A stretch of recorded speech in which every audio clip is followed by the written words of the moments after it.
নমস্কার বন্ধুরা, mixed fusion সোমার পাকশালায় আপনাদের সবাইকে স্বাগত। আজকে আমি আপনাদের সাথে শেয়ার করব ছানার জিলিপি। তবে এই জিলিপিটি ছানার সাথেও আমি আরও বেশ কিছু উপকরণ মিশাবো, যেগুলো কিন্তু দিলে ছানার পরিমাণটা কিন্তু অনেকটাই কম লাগবে। তো চলুন, এখানে প্রথমে আগে রসটা বানিয়ে নেব, অর্থাৎ যেটা শিরা বলি। এর জন্য আমি 1.5 কাপের মতো চিনি নিয়েছি, আর নিয়ে নিলাম ফুড কালার খুব সামান্য, 2টো এলাচ দিয়ে একটু নাড়াচাড়া করে দেবো। আর সঙ্গে দেব এখানে পাতিলেবুর রস। পাতিলেবুর রসটা দিলে এই যে শিরাটা, এটা কিন্তু জমাট বেঁধে যাবে না আর দানা দানাও হবে না, কারণ জিলিপির রস একটু সাধারণত মোটা হয়, সেই জন্যই কিন্তু এই লেবুর রসটা অবশ্যই দিতে হবে। লেবুর রসটা দেওয়ার পর একটু নাড়াচাড়া করে নিচ্ছি, আর এটা যখন ভালোভাবে ফুটে যাবে আর একটু ঘন হয়ে যাবে তখন কিন্তু নামাবো। খুব ভালোভাবে চিনিটাকে নাড়াচাড়া করে গুলে নিলাম। এবার দেখুন, এটা কিন্তু ফুটে গেছে। এটা আমি একটু চেক করে নিচ্ছি যে কতটা হয়েছে। এখানে কিন্তু একতার বা দুতার এরকম কিছু রস তৈরি হবে না, এখানে একটু মোটা রস তৈরি করব আমি, সেজন্য কিন্তু আর একটু সময় লাগবে। আমি এখন গ্যাসের ফ্লেমটা কমিয়ে দিচ্ছি, দিয়ে এইদিকে এবার আমি ছানার জিলিপির জন্য ডোটা বানিয়ে নেব। ডো বানানোর জন্য এখানে গরম দুধ নিয়ে নিচ্ছি 1.5 কাপের মতো, আর এখানে 4 পিস আমি ব্রেড দিয়ে দিচ্ছি। এই 4 পিস ব্রেডটাকে দুধের সাথে ভালোভাবে ডুবিয়ে নরম করে নেব। দিয়ে এটাকে যখন নরম হয়ে যাবে হাত দিয়ে কিন্তু মেখে নিতে হবে।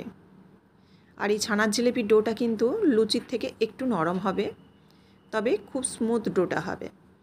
এবার দেখুন, এই ব্রেডটাকে খুব ভালোভাবে কিন্তু আমি হাত দিয়ে মেখে নিচ্ছি। এর মধ্যে যেন কোনো ডালা না থাকে, সেই জন্য কিন্তু মেখে নিলাম। এবার এখানে দেখুন ছানা দিচ্ছি। ছানার পরিমাণটা কিন্তু খুবই কম, তবুও কিন্তু এই জিলিপিটার টেস্ট কিন্তু ভীষণই ভালো হবে। ছানার পরিমাণ খুবই কম দিয়েছি, 1/2 কাপের মতো ছানা দিয়েছি। এবার এটাকেও ব্রেডের সাথে আমি ভালোভাবে মিশিয়ে নিলাম। এরপরে যে উপকরণগুলো আছে সেগুলো আমি একে একে দেব। এবার দিয়ে দিচ্ছি এখানে ময়দা। ময়দা এখানে দেখুন দিয়ে দিচ্ছি বড় চামচের 4 চামচের মতো ময়দা। ময়দাটা দেওয়ার পর ময়দাটাকেও কিন্তু এখানে খুব ভালোভাবে মিশিয়ে নিতে হবে। আর তার সাথে আমি দিয়ে দিচ্ছি বেকিং পাউডার। বেকিং পাউডার এখানে দিয়ে দিচ্ছি 1/2 চামচের মতো। আপনারা যদি বেকিং সোডা এখানে ব্যবহার করেন তো সেখানে কিন্তু খুব কম পরিমাণে দেবেন। উপর থেকে দিয়ে দিচ্ছি ঘি 1 থেকে 1.5 চামচের মতো। ঘিটা দিলে কি হবে, এই যে স্টিকি একটা ব্রেডের ভাব, এই স্টিকি ভাবটা কিন্তু থাকবে না, খুব স্মুথভাবে মাখা হয়ে যাবে। তো দেখুন, এটাকে ভালোভাবে আমি কিছুটা মেখে নিলাম। এবার দিয়ে দিচ্ছি গুঁড়ো দুধ। এই গুঁড়ো দুধটা দিলে ভীষণ ভালো কিন্তু এই জিলিপির স্বাদ হবে। এখানে গুঁড়ো দুধও দিয়েছি আমি 3 চামচের মতো, দিয়ে আমি মেখে নিচ্ছি। এখানে যদি ডোটা মনে হয় যে খুব নরম হয়ে গেছে তো সেখানে আপনারা আরও 1 থেকে 1.5 চামচের মতো ময়দা মিশিয়ে নিতে পারেন। তো দেখুন, ডোটা আমি একদম রেডি করে নিয়েছি, আর একটা সফট ডো তৈরি হয়ে গেছে। আর ডোটা দেখুন স্মুথও হয়ে গেছে, যেহেতু ঘিটা দিয়েছি সেজন্য কিন্তু স্টিকি ভাব নেই। এবার এটাকে আমি জিলিপির আকারে দেব। প্রথমে আমি একটা লেচি কেটে নিয়েছি, তারপর একটা থালার মধ্যে আমি রেখেছি। আপনারা চাইলে কিন্তু বেলুন চাকি যে হয় সে চাকির মধ্যে রেখেও এটা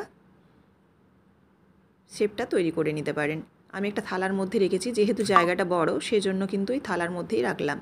থালার পেছনটার দিকে আমি একটু রোল করে নিলাম, তারপরে এক সাইড থেকে রোল করে এক জায়গায় চেপে পেছনটাকে কিন্তু ভালোভাবে চিপে বসিয়ে দিতে হবে। সেমভাবেই আমি কিন্তু আরেকটা রেডি করে নিচ্ছি। দেখুন, এই রোল করার পর কিন্তু ঘুরিয়ে ঘুরিয়ে এরকমভাবে গোল করে নিতে হবে, আর শেষের যে অংশটা সেটা কিন্তু ভালোভাবে চেপে দিতে হবে যাতে খুলে না যায়। দেখুন, এভাবে আমি প্রত্যেকটাই রেডি করে নিয়েছি। প্রত্যেকটা জিলিপি রেডি করার পর এদিকে আমি গ্যাসে তেল বসিয়ে দিয়েছি। এখানে সাদা তেল দিয়েছি, আর এর সাথে আমি দিয়ে দিচ্ছি 2 চামচের মতো ঘি। ঘিটা দিলে কিন্তু খুব ভালো একটা ফ্লেভার আসবে, সেই জন্যই কিন্তু এখানে সাদা তেলের সাথে আমি ঘিটা দিলাম। এবার তেলটা যখন মোটামুটি গরম হয়ে যাবে, ভীষণ গরম হওয়া চলবে না এখানে, একটু যখন গরম হয়ে যাবে বেশ ভালোভাবে তখন কিন্তু দিয়ে দেব। তো দেখুন এবার কিন্তু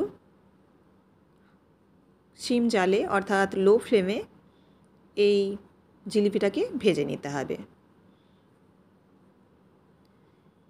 এক পিঠটা হয়ে গেছে, আরেক পিঠটা আমি লাল করে ভাজার জন্য উল্টে দিয়েছি। এবার এইভাবে কিন্তু এপিঠ ওপিঠ উল্টে একবারে গোল্ডেন ব্রাউন করে ভেজে নিতে হবে। গ্যাসের ফ্লেমটা কিন্তু দেখে কমা বাড়া করতে হবে। দেখুন এরকম যখন গোল্ডেন ব্রাউন হয়ে যাবে তখন কিন্তু নামিয়ে নিতে হবে। এইভাবে উল্টে পাল্টে চারদিকটাই কিন্তু যেন লাল হয়ে যায় এটা দেখতে হবে। কিছু তুলে নিলাম, আবারও কিছু আমি এই কড়াইয়ের মধ্যে দিয়ে দিচ্ছি। আর সেম প্রসেসেই এগুলোকে কিন্তু ভেজে নেব। এই রেসিপিটি ভীষণই খেতে সুস্বাদু হয় আর খুব কম সময়ের মধ্যেই কিন্তু এটা হয়ে যায়। দেখুন এগুলোও আমি রেডি করে নিলাম। এগুলো ভাজা হয়ে গেছে, তুলে নিয়েছি। এবার আমি যে চিনির রসটা ফুটতে দিয়েছিলাম সেটা কিন্তু বন্ধ করে দিয়েছিলাম, আবারও আমি ফুটতে দিয়েছি। এই গরম অবস্থায় কিন্তু এই ছানার জিলিপিগুলো দিতে হবে, তবে কিন্তু তুপতুপে নরম হবে। এবার এই গ্যাসের ফ্লেমটা কম রেখে এবার কিন্তু এই ছানার জিলিপিগুলোকে এই গরম অবস্থায় কিন্তু নেড়ে নিতে হবে যেন একটু ভালোভাবে ফুটে যায়। দেখুন গ্যাসের ফ্লেমটা আমি কমিয়ে দিয়েছি আর এরকমভাবে একটু কিন্তু 1 মিনিটের মতো নাড়াচাড়া করে এপিঠ ওপিঠ ভালোভাবে রসটা যাতে ভেতরে ঢুকে যায় সেজন্য কিন্তু আমি নাড়াচাড়া করে নিলাম। এবার গ্যাসের ফ্লেমটা বন্ধ করে দিয়ে 1 ঘন্টার মতো ঢাকা দিয়ে রেখে দেবো, তাতে কিন্তু রসটা টেনে নেবে। আর দেখুন একদম নরম তুলতুলে ছানার জিলিপি রেডি হয়ে গেছে। তো আপনাদের যদি এই রেসিপিটি ভালো লেগে থাকে অবশ্যই লাইক, কমেন্ট এবং শেয়ার করবেন আর চ্যানেলটিকে অবশ্যই সাবস্ক্রাইব করে রাখবেন। আর যারা ফেসবুক থেকে দেখছেন তারা অবশ্যই পেজটিকে ফলো করে রাখবেন। আবার দেখা হচ্ছে নেক্সট রেসিপিতে। ধন্যবাদ।